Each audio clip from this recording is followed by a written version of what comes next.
प्रधानमंत्री नरेंद्र मोदी अब ट्विटर पर अपने विरोधियों को फॉलो कर रहे हैं।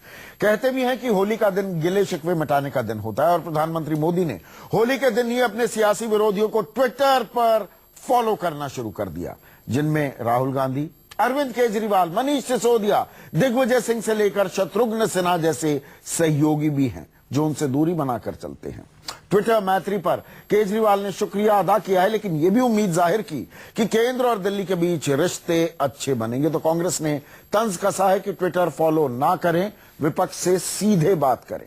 इसलिए आज जो कुछ सवाल मैं उठाने जा रहा हूं उनमें है विरोधियों से ट्विटर मैत्री मोदी का शिष्टाचार है या मजबूरी। ट्विटर के जरिए विरोधियों के मन की बात समझ पाएंगे मोदी, और विरोधियों से सीधे बात क्यों नहीं करते हैं प्रधानमंत्री। ये तमाम सवाल मैं पूछने वाला हूं। और चर्चा में मेरे साथ बीजेपी के राष्ट्रीय प्रवक्ता डॉक्टर संबित पात्र, कांग्रेस की राष्ट्रीय प्रवक्ता प्रियंका चतुर्वेदी, आम आदमी पार्टी के प्रवक्ता सौरभ भारद्वाज और स्टूडियो में मेरे साथ वरिष्ठ पत्रकार रामकृपाल सिंह। संबित, वो पुराना गाना है, गानों का शौक आपको भी है, हम सभी ने सुना है कि होली के दिन दिल मिल जाते हैं, रंगों से रंग खिल जाते हैं, गिले शिकवे भूल कर दोस्तों, दुश्मन भी गले मिल जाते हैं। तो ये होली की खुमारी में दोस्ती का हाथ बढ़ाया है प्रधानमंत्री ने, या ये आने वाली राजनीति की राह भी दिख रही है हमें? देखिए संदीप जी, पहली बात तो है आपने एक अच्छे गाने के साथ शुरू किया और शुभ अवसर भी है। होली का अवसर है। मैं आपको भी और तमाम जो पैनलिस्ट हैं और आपके चैनल के माध्यम से पूरे देशवासियों को होली की ढेर ढेर शुभकामनाएं दूंगा। आज गुड फ्राइडे भी है, वैसे में हम सबको आशीर्वाद मिले ऊपर वाले का। और आपने एक वाजिब प्रश्न पूछा कि क्या एक ट्विटर के माध्यम से दूसरों पे नजर रखने की या मैत्री करने की कवायद है, तो मैं बड़े अदब से कहूंगा, देखिए यहाँ पे चाहे प्रियंका जी हो, चाहे सौरभ जी हो, चाहे आप खुद भी हो, हम सब ट्विटर पे एक्टिव लोग हैं। तो हम ये जानते हैं कि अगर नजर रखना ही है तो बिना फॉलो किए भी नजर रखा जा सकता है। कौन क्या कह रहा है, किसने क्या पोस्ट डाला है, ये बिना फॉलो किए भी हम जान सकते हैं। मगर वो देश के प्रधानमंत्री है, स्वाभाविक रूप से कोई दुश्मन नहीं है। चाहे अरविंद केजरीवाल हो, चाहे राहुल गांधी हो, चाहे दिग्विजय सिंह हो, हमारे आइडियाज भिन्न भिन्न है, मगर हम कोई दुश्मन थोड़ी ही आपस के। हमें जानना चाहिए कि कौन क्या कह रहा है, किस प्रकार से वो अपनी पर होली के दिन ही, इसमें कोई बुराई होली के दिन ये लिस्ट बड़ी, ये जो फेहरिस्त है ना, ये बड़ी दिलचस्प है। इसमें राहुल गांधी भी हैं, इसमें दिग्विजय सिंह भी हैं, इसमें लालू प्रसाद यादव भी हैं, इसमें नीतीश कुमार भी हैं, इसमें केजरीवाल भी हैं, मनीष सिसोदिया भी हैं। ये संयोग तो नहीं होता, राजनीति में ऐसे संयोग नहीं होते। हम कितना भी उम्मीद लगाकर क्यों ना बैठ जाएं, संयोग होते नहीं है। हर चीज के पीछे कुछ ना कुछ रणनीति होती है। नहीं, देखिए ट्विटर में फॉलो करने के पीछे अगर हम लोग, अरे इतने सारे लोग यकायक एक दिन में याद आया इन सब के बारे में। बाकी नहीं, जब देखिए मैं आपको बताता हूं, जब प्रधानमंत्री को हम एक ट्विटर के रूप में देखते हैं, उनके हैंडल को ट्विटर के रूप में देखते हैं, तो याद करिए कि प्रधानमंत्री पूरे विश्व के सेकंड ऐसे नेता हैं जो सबसे ज्यादा फॉलोड हैं as far as politicians are concern. और दूसरी बात है कि 2014 के चुनाव से बहुत पहले ही मोदी जी का सोशल मीडिया में एक बहुत बड़ा प्रेजेंस रहा है। वो बहुत सोशली एक्ट है, वो हमेशा ही सोशल मीडिया को सही तरीके से। तो ये 7-8 आदमी की जरूरत क्यों पड़ गई? शत्रु भी दोस्त बन गए, शत्रुघ्न सिन्हा भी अब दोस्त हो गए, फॉलो करने लगे। मैं बताता हूं, नहीं, कोई शत्रु नहीं थे। मैंने आपको ये पहले से ही कह दिया, कोई शत्रु नहीं थे, कोई शत्रु नहीं है। दूसरी बात है, जो भी मैंने ऑब्जर्व किया है, जो फॉलो करने का टेक्निक होता है, ये एक साथ कई लोगों को ग्रुप में फॉलो किया जाता है। मुझे पता है, जब मुझे भी फॉलो किया गया था उसी दिन बहुत सारे लोगों को फॉलो किया गया था। ये मैं नहीं कह सकता किस प्रकार से उनका ऑफिस काम करता है। मतलब ग्रुप जो विरोधी ग्रुप है, चलो इनको भी कर देते हैं फॉलो। नहीं, मैंने कहा ना, ये देखिए हम लोग पॉलिटिकल विरोधी हो सकते हैं, ये शत्रु थोड़े ही हैं हम। आप मुस्कुरा रही हैं प्रियंका, खुशी का मौका है, होली की खुमारी में ही सही प्रधानमंत्री दोस्ती का हाथ बढ़ा रहे हैं, फॉलो कर रहे हैं। आप तंज कस रहे हैं, नहीं जी सीधी बात कर लो। सीधी बात का भी नंबर आ जाएगा, अभी ये तो हुआ शुरू, कम से कम कुछ तो शुरुआत हुई। अरे होली की शुभकामनाओं के साथ ऐसा भी कहा जाता है, बुरा ना मानो होली है, तो काफी चीजें हो जाती हैं और साथ में हम ये बुरा ना मानो होली है साथ में बोल देते हैं। अच्छा, तो आपको लग रहा है कहीं आपके साथ वो होली वाला मजाक तो नहीं हो गया? हाँ? नहीं, मैं बताती हूँ, ये मजाक तो देश के साथ 2014 में हो ही चुका है। तो दो चीजें कहूंगी यहाँ पे। सबसे पहले प्रधानमंत्री का, मैं काफी समय से उनका जो ट्विटर हैंडल रहा है नरेंद्र मोदी जी का, वो कभी भी किसी के साथ वार्तालाप नहीं करता है, कोई कॉन्वर्सेशन नहीं होती है। लोग उनको फॉलो करते हैं, वो कुछ लोगों को फॉलो करते हैं। उसका मतलब ये नहीं है कि अब प्रधानमंत्री दूसरों की बात सुनने को तैयार हैं। उसका मतलब बस ये है कि हाँ, उन्होंने विरोधियों को एक ग्रुप में डालकर एक साथ फॉलो किया है। जिस दिन प्रधानमंत्री सच में लोगों की मन की बात सुनना शुरू करेंगे और अपने विपक्ष के लोगों की बात करना शुरू करेंगे या सुनना शुरू करेंगे, उस दिन हम कहेंगे कि हाँ, सही तरीके से डेमोक्रेसी की विक्ट्री हुई है। तो आप फॉलो तो कर रहे हैं, बातचीत का एक रास्ता खोलने की कोशिश कर रहे हैं। आप अभी अपने हाई हॉर्स पे हैं। आप भूल जाती हैं 2014 में आप 44 पर सिमट गई हैं। नहीं, भले ही हम 44 पे सिमटे, हमने भी कुछ सीख सीखी हैं। प्रधानमंत्री ने भी शायद अपने 2 साल के कार्यकाल में कुछ सीख सीखी हैं। जैसे मैंने कहा, अब तक अपनी मन की बात करते आए, दूसरों की बात नहीं सुनी, अभी फॉलो किया है। पर फॉलो में भी ट्विटर में प्रधानमंत्री ने किसी से, अपने खुद के फॉलोअर्स से वार्तालाप नहीं की है, जो उनके सोच विचार वाले हैं, उनसे कभी वार्तालाप नहीं। आप नहीं वार्तालाप करने को तैयार कि ट्विटर से आप कहाँ वार्तालाप करने को तैयार हैं? अंदर हो, पार्लियामेंट के अंदर, अरे हम तो बार बार कहते हैं, पार्लियामेंट के अंदर कहते हैं हमारी सुन लो।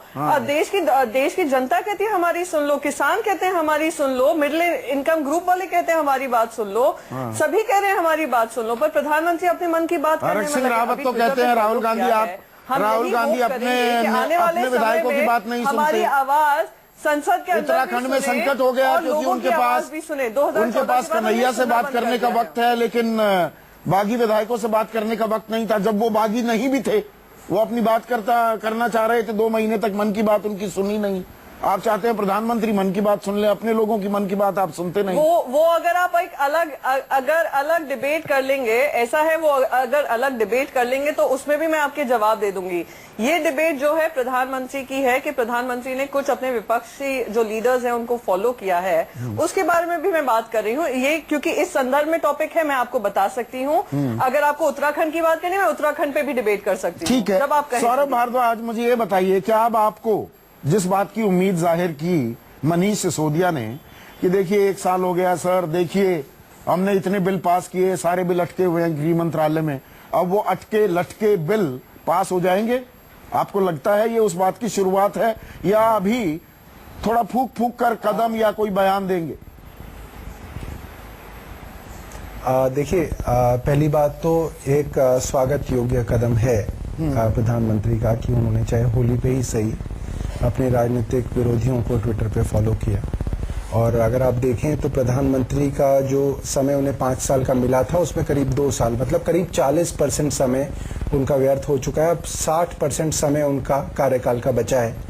और मुझे लगता है कि उन्होंने शायद अपनी स्ट्रैटेजी को रीलुक किया है और उन्होंने देखा है कि लगभग हर सभा में प्रधानमंत्री कांग्रेस पे आरोप लगा रहे हैं कि वो संसद में उन्हें काम नहीं करने दे रही। आप भी तो हर बात का आरोप प्रधानमंत्री पर लगा देते हैं। दिल्ली की सरकार जी हर काम में प्रधानमंत्री, हर काम प्रधानमंत्री। जी मैं यही बोल रहा हूँ। और हम भी लगातार ये आरोप लगाते रहे हैं कि दिल्ली के अंदर प्रधानमंत्री या मोदी जी की सरकार हमें काम नहीं किस पर आरोप लगाएंगे? स्वागत कर रहे हैं तो सिचुएशन तो है। आने वाले वक्त को देखिए, अब किस पर आरोप लगाएंगे? प्रधानमंत्री आपको फॉलो कर रहे हैं, आप स्वागत कर रहे हैं, परसों फिर बताएंगे प्रधानमंत्री काम नहीं करने दे रहे, तो चलेगा नहीं। नहीं, मैं आपसे जी चौधरी जी, मैं ये कहना चाह रहा हूँ कि इस जेस्चर का तो स्वागत हम करते हैं, मगर जो धरातल की बात है, जो फैक्चुअल बात ये है कि पिछले साल दिल्ली की विधानसभा ने जितने भी बिल पास किए वो कानून नहीं बन पाए, क्योंकि वो सारे के सारे मोदी जी के पास अटके हुए हैं। अगर उन बिलों को भी पास करने की प्रक्रिया शुरू करें तो दिल्ली की सरकार बेहतर काम कर पाएगी और वो एक अच्छी दोस्ती और कोऑर्डिनेशन की शुरुआत होगी। वो एक मतलब सिर्फ एक ट्विटर वाली शुरुआत से देश का फायदा नहीं होगा, हमें धरातल पे भी शुरुआत करनी पड़ेगी। कोऑर्डिनेशन की जरूरत है, बेहद जरूरत है। रामकृपाल सिंह, मुझे एक चीज बताइए, खामखा कुछ नहीं हो जाता राजनीति में कि एक दिन आपको कोई दिव्य स्वप्न आया या दिल बड़ा अच्छा है, होली के रंग बिरंगे रंग देखकर आप रीच आउट करने लगे। ये एक सोची समझी रणनीति है क्या इसमें? क्योंकि जो फेहरिस्त है वो भी अपने आप में रोचक है। अब केजरीवाल आपकी राज्यसभा में मदद तो नहीं कर सकते ना, या कोई शत्रुघ्न सिन्हा, उससे फर्क नहीं पड़ता। दिग्विजय सिंह भी हैं, राहुल गांधी भी हैं, लालू भी हैं, नीतीश भी हैं, केजरीवाल भी हैं। तो ये रणनीति क्या है? देखिए रणनीति ये है, पहली बात तो मैं ये कह दूं कि देर से ही सही एक अच्छी शुरुआत है, इसे स्वागत करना चाहिए। इसके पीछे रीजन जो भी हो, सौरभ जी ने एक बात कही, उन्होंने कम से कम ये कहा कि रणनीति, तो मैं भी मानता हूं ये कोई हृदय परिवर्तन नहीं है, ये रणनीति है। और पिछले 2 साल में एक बात तो देखिए बीजेपी भी महसूस कर रही है कि कहीं ना कहीं ग्राफ एक जो होता है, हकीकत में मैं ये नहीं कहता हूं कितना गिरा है कितना नहीं गिरा है, लेकिन परसेप्शन और रियलिटी में फर्क होता है। परसेप्शन ये हो गया है कि दूरी बनाकर रखते हैं, बात करने को तैयार परसेप्शन नहीं। ये हो गया है कि सत्ता पार्टी अहंकार में है, ऐसा एक फ्रेम करने में कामयाबी रही है लोगों को, और वो चुप रहते हैं, किसी से बात नहीं करते, सब कुछ अलूफ रहते हैं। हाँ, तो देखिए एक चीज है कि इससे नफा नुकसान अभी सोचने की बात नहीं। पहली बात तो ये होती है कि जो शीर्ष पर बैठा हुआ है, जो लीडर है, उसको ये हमेशा उसकी इमेज एक झुकने वाले की होनी चाहिए, एक सुनने वाले की होनी चाहिए, सुनने और सहने वाले की होनी चाहिए। हाँ। ये पूरी दुनिया में है। लीडरशिप और खासकर भारत में तो ये परंपरा है ही है। हाँ। और देखिए जब भी होता है, क्योंकि आपका अपोजिशन वाला जो नेता है वो अगर बेचारा बन गया जनता की निगाह में, हाँ। तो सहानुभूति हमेशा बेचारे के पास जाती है, जान लीजिए। हाँ। तो इसलिए कभी भी अपने दुश्मन को भी बेचारा बनने का मौका मत दीजिए। तो ये कॉज करेक्शन है, ये बिल्कुल कया है। और ये ऐसा नहीं अचानक हुआ है, ये बहुत समय से, क्योंकि जब हर फ्रंट पर आप देखते हैं कि ऐसी छवि बनती जा रही है, तो उस छवि को तोड़ना बहुत जरूरी था।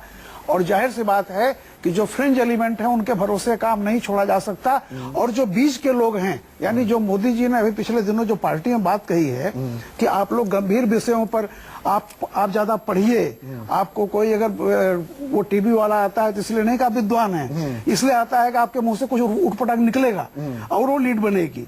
तो एक बहुत उन्होंने सही बात कही है, और ये खुद अपने लेवल पर वो ये शो कर रहे हैं कि संवाद जारी रखो। संवाद के लिए जरूरी है कि आप खुद पढ़ो लिखो, काफी पढ़ाई लिखाई कीजिए, क्योंकि जाहिर सी बात है कि जब आप केजरीवाल या राहुल या किसी से भी संवाद करेंगे तो जो भी सवाल जवाब होगा उसमें आप स्तरीय होना आपको पड़ेगा। तो ये एक मेरा कहना ये बहुत अच्छी चीज है, शुरुआत हुई है कि डायलॉग करो। हाँ। लेकिन डायलॉग वो सतही डायलॉग नहीं होने चाहिए।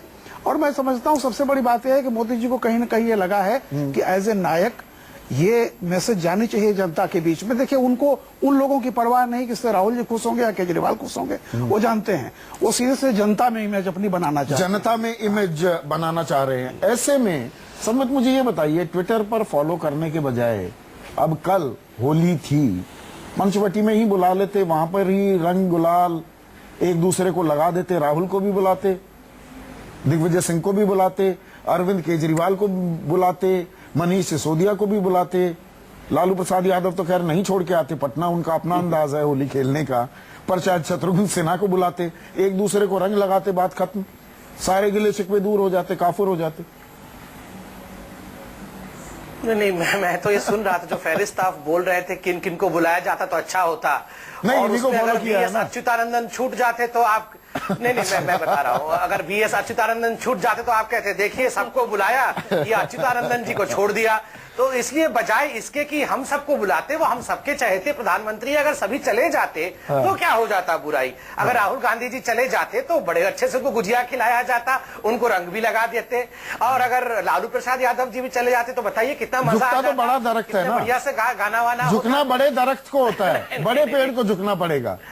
नहीं, देखिए बड़ा पेड़ बिल्कुल झुका हुआ है, वो हमारे प्रधानमंत्री हैं, ऐसा मत सोचिए कि वो झुके नहीं हुए हैं। हाँ। हाल फिलहाल में चाय पे बुलाया भी था उन्होंने, हमने देखा था सोनिया जी को, राहुल जी को चाय पे भी बुलाया था, GST पे। मतलब अब ये सिलसिला बढ़ेगा ना, व्यापक विषय पे आइए। अब ये सिलसिला नहीं, ये व्यापक है। देखिए ये संवादहीनता सत्ता पक्ष और विपक्ष में ये देश का बेड़ा गर्क कर रही है। पूरी गंभीरता से मैं ये पूछ रहा हूं, संवादहीनता है। आप अपने हाई हॉर्स पर हैं और वो कहीं 30 वो खिसियाहट कांग्रेस की निकल नहीं पा रही है कि हम 44 पर आ गए, खामियाजा हम भुगत रहे हैं। मैं पूरी गंभीरता से अब ये सवाल पूछ रहा हूं। हाँ, मैं पूरी गंभीरता से बता रहा हूँ। देखिए, मैं आपको आज बताता हूँ कि किसी प्रकार की हाई हैंडेडनेस सरकार की नहीं है। ऐसा नहीं है कि सरकार के सभी घटक दल मिलते नहीं है, ऐसा नहीं है कि विपक्षी दल मिलते नहीं है, सभी लोग मिलते हैं। ऑल पार्टी मीटिंग लगातार होती रहती है। प्रधानमंत्री की भी जो मुख्य नेतागण है दूसरे पार्टियों के, उनके साथ बैठकर हर विषय पे विमर्श होता है। नहीं, देखिए संवेद, देखिए आप राष्ट्रीय प्रवक्ता हैं, देखिए संवेद, और आप नुआंसेस को मुझसे बेहतर समझते हैं। अब मुझे एक चीज बताइए, इतनी हिटिंग बिलो द बेल्ट संसद में, रामकृपाल सिंह यहाँ हैं, इन्होंने तो उम्र गुजार दी संसद को कवर करते करते, इतना हिटिंग बिलो द बेल्ट, इतनी ओछी भाषा का इस्तेमाल अपने प्रतिद्वंदियों के लिए, वो आप कर रहे हो कांग्रेस के लिए, कांग्रेस कर रही हो आपके लिए, मेरे अपने लिमिटेड एक्सपीरियंस में भी मैंने कभी नहीं देखा, कभी नहीं सुना। मैं इसका उत्तर देता हूं। जहां तक हिटिंग बिलो द बेल्ट है, जहां तक अटैक का सवाल है, आप बताइए, इसमें कोई अतिशयोक्ति नहीं है, कोई अतिरंजना नहीं है कि नरेंद्र मोदी एक ऐसे प्रधानमंत्री हैं, एक ऐसे व्यक्ति है जिनको राजनीतिक जीवन में शायद सबसे ज्यादा हिट सहना पड़ा हो। लगभग 12-14 वर्ष का कार्यकालखंड, जहां लगातार हर दिन उनके ऊपर आक्रमण होता रहा, चाहे कांग्रेस का हो चाहे अन्य पार्टी का हो। जहां तक ट्विटर का सवाल है, मैं एक उदाहरण देता हूं, मैं बड़े आदर के साथ कह रहा हूं। देखिए, थोड़े दिन पहले अरविंद केजरीवाल जी ने ट्विटर पे ही प्रधानमंत्री के लिए क्या लिखा, he is a psychopath and he is a coward. आज तक ऐसा कभी मैंने सुना नहीं है कि किसी चीफ मिनिस्टर ने प्रधानमंत्री को किसी भी देश में ऐसे कहा हो कि आप एक मनोवैज्ञानिक रोगी हैं और आप एक डरपोक हैं। नपुंसक जैसे शब्दों का भी प्रयोग किया दूसरे पार्टी के लोगों ने, फ्लोर ऑफ द हाउस पे भी और ट्विटर के माध्यम से भी। उसके बावजूद भी अगर प्रधानमंत्री फॉलो कर रहे हैं, हम डिबेट कर रहे हैं, डेमोक्रेटिक कंट्री है, डिस्कशन होना चाहिए। सौरभ, ये कहना क्या आप आम आदमी पार्टी के प्रवक्ता, एक मिनट संबित, आपने एक अहम सवाल उठा दिया है सौरभ भारद्वाज, क्या आम आदमी पार्टी के प्रवक्ता, एक वरिष्ठ नेता, संस्थापक होने के नाते आपको लगता है इन हाइंडसाइट ये शब्द इस्तेमाल नहीं होने चाहिए थे? और जो ये अब पहल की है प्रधानमंत्री कार्यालय ने, प्रधानमंत्री ने, अब कम से कम इस तरह की ओछी शब्दावली तो इस्तेमाल ना होना सार्वजनिक जीवन में एक दूसरे के लिए। जी पहली बात तो ये बिल्कुल ठीक बात है कि अगर ये फॉलोइंग जो ट्विटर पे है, अगर ये सिर्फ एक फैब्रिकेटेड या कॉस्मेटिक ना रह के कुछ जमीनी कोऑर्डिनेशन हो तो बेहतर होगा। और जहां तक शब्दों की बात है, बिल्कुल इस वक्त जितनी कटुता विपक्षी दलों के अंदर है, इतनी कटुता पहले कभी वो शब्द इस्तेमाल नहीं होने चाहिए। कभी ऐसा नहीं हुआ कि एक चुने हुए, जी बिल्कुल, कभी ऐसा नहीं हुआ कि एक चुने हुए प्रधानमंत्री ने एक चुने हुए चीफ मिनिस्टर को नक्सली कहा हो, AK-49 कहा हो या पाकिस्तान का एजेंट कहा हो। वो चुना हुआ चीफ मिनिस्टर था दिल्ली का। तो और उसी तरीके से मुझे लगता है कि अरविंद जी को भी वो शब्द उनके लिए नहीं इस्तेमाल करने चाहिए थे। मगर मुझे लगता है कि ऐसा नहीं था कि दोनों में से एक जगह ने किसी ने सुन लिए, शायद प्रधानमंत्री ने ही पहले इस तरीके के शब्द, ओछे शब्द इस्तेमाल किए जो नहीं होने चाहिए थे। मुझे लगता है आज एक अच्छी शुरुआत हुई है, मगर हमारे जो कानून है, हमारे जो बिल हैं जो मोदी जी के पास फंसे हुए हैं, मैं हाथ जोड़ के विनती करूंगा संबित जी से कि वो कहें कि उन बिलों को वो पास करें ताकि दिल्ली की जनता के वो कानून बन सकें। प्रियंका, मुझे ये बताइए, इंटॉलरेंस को लेकर बड़ी बड़ी डिबेटें हमने की हैं, देश में असहिष्णुता का माहौल हो गया वगैरह वगैरह वगैरह। मैं एक बड़ा माइक्रो एस्पेक्ट, एक बड़ा छोटा सा एस्पेक्ट इस इंटॉलरेंस का, उस पर आपकी क्लियर कट टिप्पणी चाहूंगा। ये पॉलिटिकल इंटॉलरेंस, अपने ओपोनेंट्स को लेकर जो हम इंटॉलरेंट होते जा रहे हैं, कम से कम वो अध्याय खत्म होता दिखेगा क्या? एक शुरुआत है क्या कि ट्विटर पर एक दूसरे को फॉलो करो, एक दूसरे से बातचीत का सिलसिला, राब्ता कायम करने की कोशिश करो? नहीं, देखिए बहुत डिफरेंस है कि आप एक प्रधानमंत्री, हम नरेंद्र मोदी जी एक पहले ऐसे प्रधानमंत्री होंगे जो बहुत ही ज्यादा इमेज कॉन्शियस है, बहुत ही ज्यादा सिंबॉलिक है, बहुत ही ज्यादा उनको क्या परसेप्शन लोगों के माइंड में आ रहा है उस पे वो ज्यादा ध्यान देते हैं, ना कि जो ऑन ग्राउंड चेंजेस आना जरूरी है डेमोक्रेसी के चलते हुए। आप ऑपोजिशन को संसद के अंदर चुप करा देते हैं, आप उनको बोलने नहीं देते, उनको बोलने का समय नहीं मिल पाता है, पर आप जाकर ट्विटर पे उनको फॉलो कर लेते हैं। उससे सोल्यूशन या समाधान नहीं निकलने वाला है। जब आपने चाय पे, अभी बता रहे थे संबित पात्रा जी बता रहे थे, उन्होंने चाय पे बुलाया था, मैं पूछना चाहती हूँ संबित जी से कि जीएसटी का उसके बाद क्या हुआ? आपने कुछ समाधान ढूंढने की कोशिश की? आपने ऑल पार्टी मीटिंग बुलाकर कहा कि ये 3 हमारे मुद्दे हैं, इन मुद्दों का सोल्यूशन ढूंढना जरूरी है। तो एक प्रधानमंत्री जो सिंबोलिज्म में बिलीव करते हो या अपनी इमेज बिल्डिंग में बिलीव करते हो, वो शायद उनको लगा हो कि ट्विटर के माध्यम से लोगों को फॉलो कर मैं एक लोगों तक, जनता तक ये पहुंचा पाऊं कि हाँ मैं ऑपोजिशन की बात सुनने को तैयार हूं। पर बात सुनना तभी मानी जाएगी जब आप संसद में उनकी बात सुने और जब कंस्ट्रक्टिव ऑपोजिशन दिया जाए तो उनकी मान करें, उनका सम्मान करें और उस ऑपोजिशन को ध्यान में रखते हुए अपने समझ में आ रहा हूं आपके पास। ये बड़ी होती जा रही है अब चर्चा। दरअसल जो ये संवाद की शुरुआत हुई है, संवादहीनता का जो आलम था उसे खत्म करने की अगर कोशिश है, और हम कोशिश क्यों ना माने, जो रामकृपाल सिंह कह रहे थे, स्वागत योग्य ये कदम है जो प्रधानमंत्री ने उठाया है, फॉलो कर रहे हैं अपने प्रतिद्वंदियों को। इसका हासिल क्या होगा? क्या जीएसटी पास हो जाएगा? क्या इकोनॉमिक रिफॉर्म्स किक इन कर पाएंगे? जिन बातों पर एक राजनीतिक आम सहमति नहीं बन पा रही है, जो दरअसल देश हित में है, यहां पर एक अजीबोगरीब सी परिस्थिति है। कांग्रेस जिन चीजों को पास करना चाहती थी, अब कांग्रेस नहीं पास करने को तैयार। बीजेपी जिन चीजों को जब विपक्ष में थी सबसे बड़ा रोड़ा थी, अब बीजेपी उन्हीं को दरअसल देश हित में बता रही है। वो चीजें किक इन कर पाएंगी क्या?